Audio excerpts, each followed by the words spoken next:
In the latter third of Atlantis, egoism had developed to a far greater degree than before. The spiritual sight had been lost by the large majority of the people, who then lived entirely on the material plane and gloried particularly in their material possessions.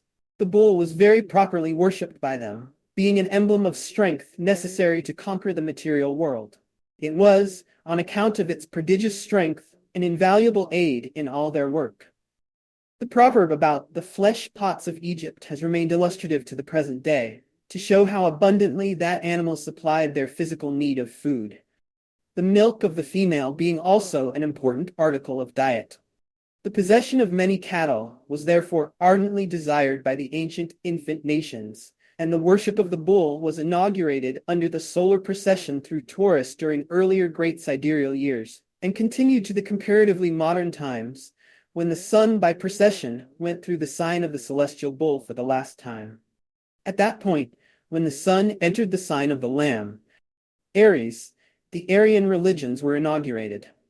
The religion of the Lamb is to hold sway for the next great sidereal year, while the sun by procession passes around the 12 signs of the zodiac, as the religion of the bull has held sway during the previous celestial year from the time the sun entered Taurus, until it left the same sign on its next passage.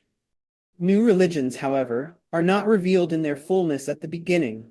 They are started and go through a period of gestation long before the religion which they are to succeed ends its material existence. And similarly, an ancient religion about to be abrogated survives long after the religion which succeeds it has become the official source for upliftment of humanity. The original Semites, chosen to inaugurate the worship of the Lamb Aries during the Aryan epoch, were taken from Egypt, the home of the bull Taurus. Not our modern Egypt, however.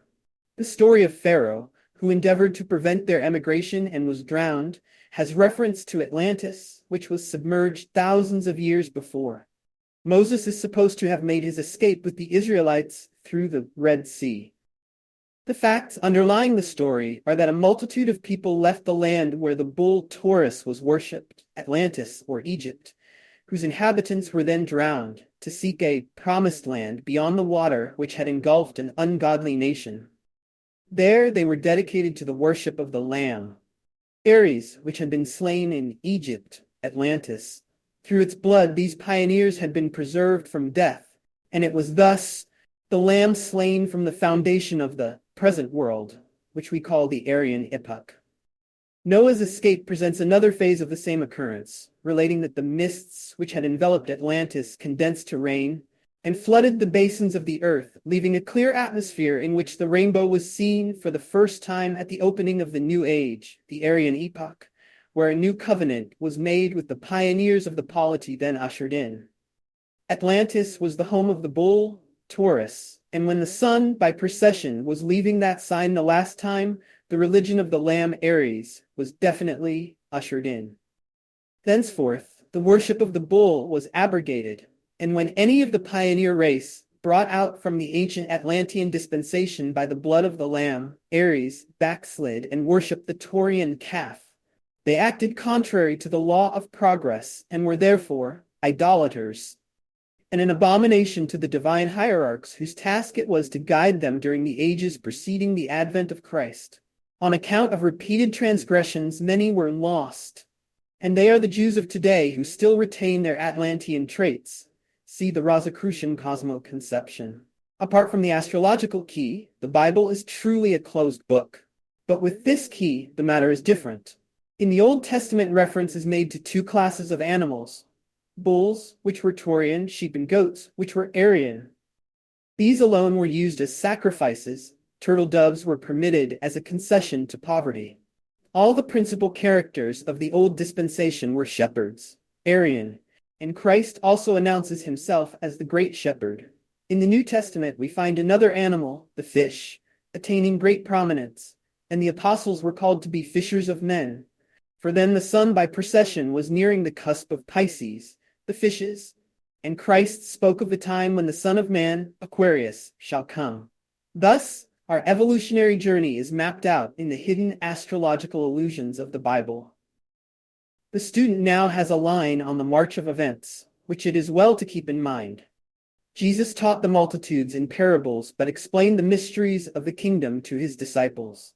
Paul gave spiritual meat to the strong, but the milk of doctrine to the multitude, for there has always been an exoteric and an esoteric side to every religion. Taking Taurus, the sign of the bull, to symbolize the worship of that animal, as practiced in Egypt, Persia, and other countries at that time, then we shall find that the opposite sign, Scorpio, symbolizes the esoteric doctrine of the priesthood, who were the guardians of the ancient Atlantean mysteries. In this connection, we will note first that the sign Scorpio is represented in the pictorial zodiac by a scorpion or serpent, and we wish to impress particularly on the student's mind that the scorpion has its sting in the tail, while the serpent has the venom in its teeth. This is very significant, as we shall see presently.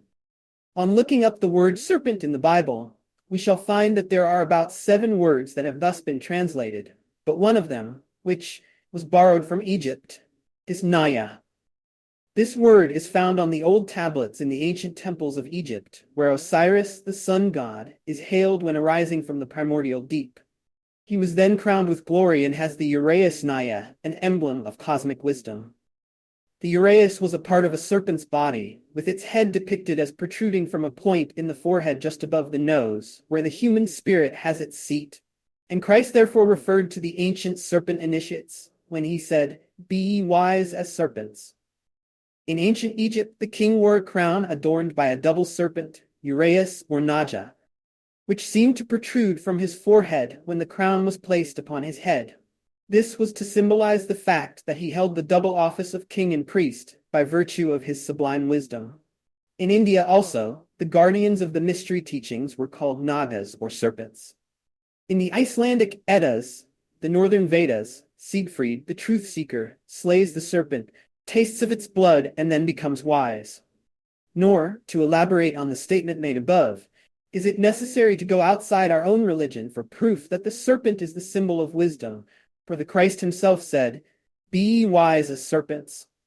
The serpent is certainly not sufficiently sagacious to warrant a literal meaning of this saying, but when we understand that when the creative fire is drawn upwards through the serpentine spinal cord, it vibrates the pituitary body and the pineal gland, connecting the ego with the invisible worlds by opening up a hidden sense, the illusion is perfectly clear.